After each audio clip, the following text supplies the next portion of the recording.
Кеңешме чираттагы һәм традицион булса да, анда каралган мәсьәләләр буенча ясалган нәтиҗәләр конкрет һәм алга таба яңа нәтиҗәле юллар эзләү белән гадәттәгедән үзгә булды.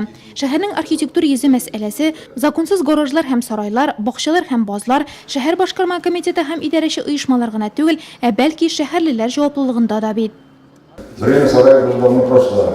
Где-то полуразрушенные сараи очень опасны. Многие из них были построены еще в 50-е годы. При этом хозяева зачастую забывали о том, что эти строения надо поддерживать в надлежащем состоянии. Во-первых, пожар опасность.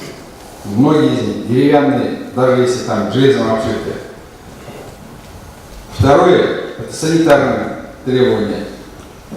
И третье только я ставлю, хотя, наверное, с этого начинать нужно. Архитектурный облик.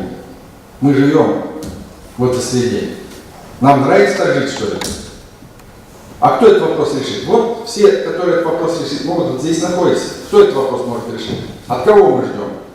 Уңай мисаллар да бар. Шәһәрнең визит карточкасы булып торучы Самаренкин урамы чатында Нурлатның йөзен бозып торучы иске гаражлар урынында бүген чәчәкләр үсә. Эти проблемы надо выявить, разделить по микрорайонам, план, то-то, то-то. И факт смотреть, и как идет, какая динамика, сколько в неделю убрали. Кеңешмәдә торак коммуналь хезмәтләр өчен түләүләрне җыю мәсьәләсе дә каралды. 27 миллион ярым. Нурлатлыларның бүгенгә бурычы шул кадәр. Собираемость низкая. Это тоже вот аргумент. Смотрите, кто справляется, кто не справляется. Что вы ждете? Обязательно вас наказывать нужно, что ли? Шурада ситуацияны хәл итүнең яңа нәтиҗәле юллары барланды, фикерләр өйрәнелде. Иң аз әҗәтләр исемлегендә коммунальный һәм жилье.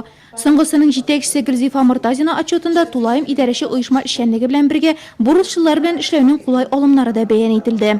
Алда торган кышкы явылык сезонына хәзерләнү, әлеге мәсьәләнең киңәшмә көн тәртибенә чыгарылуы да бик вакытлы һәм актуаль. Әлеге һәм алда каралган мәсьәләләр буенча йомгакны район башкарма комитеты җитәкчесе Алмаз Әхмәтшин ясады.